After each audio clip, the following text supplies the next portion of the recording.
Hey, I'm Reid. So as a child, I sort of had this idea that a call to ministry was this big, spectacular event. That someone who was called to ministry would hear the voice of God or have a vision or see a pillar of fire. And I think I had that understanding because that's the kind of story that I heard a lot as a child, whether it was from a missionary or a visiting speaker or even in the Bible. I think those are the stories that we hear a lot as children about these fantastic calls to ministries and these spectacular experiences. So I kind of figured, even though I grew up in a family of ministers, I was always in the church as a child, I kind of figured that if you were supposed to be a minister, you would know because something crazy would happen to you.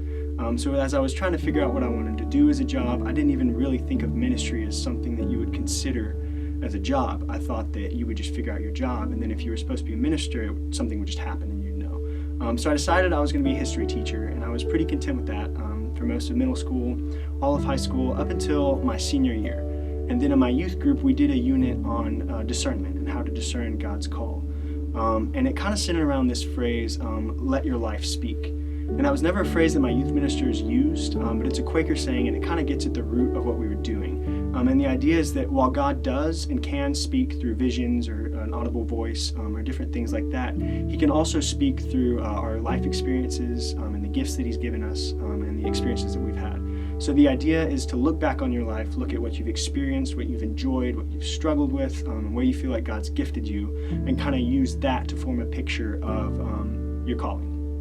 So as I was going through this process, kind of looking back on my life, reflecting on things, I really started to feel this call to ministry. And as I continued to pray about it and just think about it more, I really felt affirmed that ministry was what I needed to do with my life. Specifically music ministry. I felt like that was where I was most equipped to serve, where I could be the most successful, and where I'd find the most joy and happiness. So I decided that I would come to Samford, I would be a music and worship major. And after that, I kind of figured I was done with the whole discernment thing. I thought I didn't need it anymore. It was something for people who didn't know what they wanted to do, and that, that was in the past.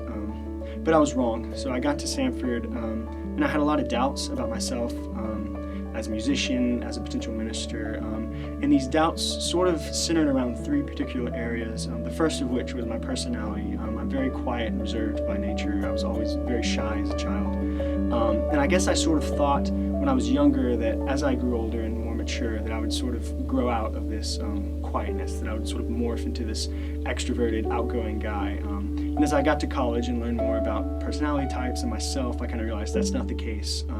My quietness is a part of who I am. It's the way that I was made, and it's always going to be around. So that sort of worried me because it doesn't seem like it would be very helpful for ministry to not be very outgoing. And then the second area of concern for me was a lack of strong musical background. When you get to music school, all the people around you, especially at Samford, have been playing their instruments or singing since they were 6 or 7 years old, and they just have years and years of musical training and background. And I didn't really have that. I'd never taken a voice lesson before. I didn't start choir until I was a sophomore in high school. So I really felt like I was unprepared compared to these other people, and that I would never be able to catch up to them, that I just wouldn't be properly equipped to be a music minister.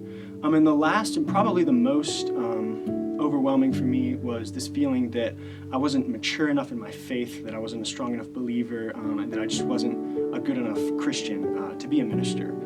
And so I was struggling with all of these. I kind of switched back and forth between different majors and programs. And then finally, in the summer after my freshman year, as I was praying about it, I came upon this passage, 2 Corinthians 4, 7 through 18.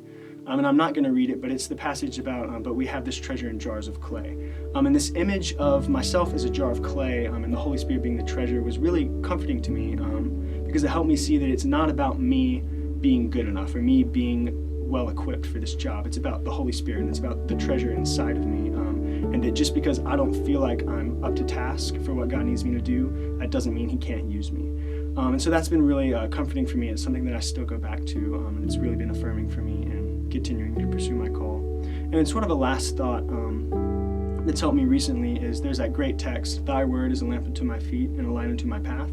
And I was listening to someone talk about that, and they said that when you use a lamp, you don't see the entire path. You don't see what's at the very end of the path. You just see each step. And so the idea is God's not going to show you everything, your whole life laid out in front of you, but He will show you the next step that He needs you to take. And if you just trust Him, then you can trust that eventually He'll take you to where you need to be.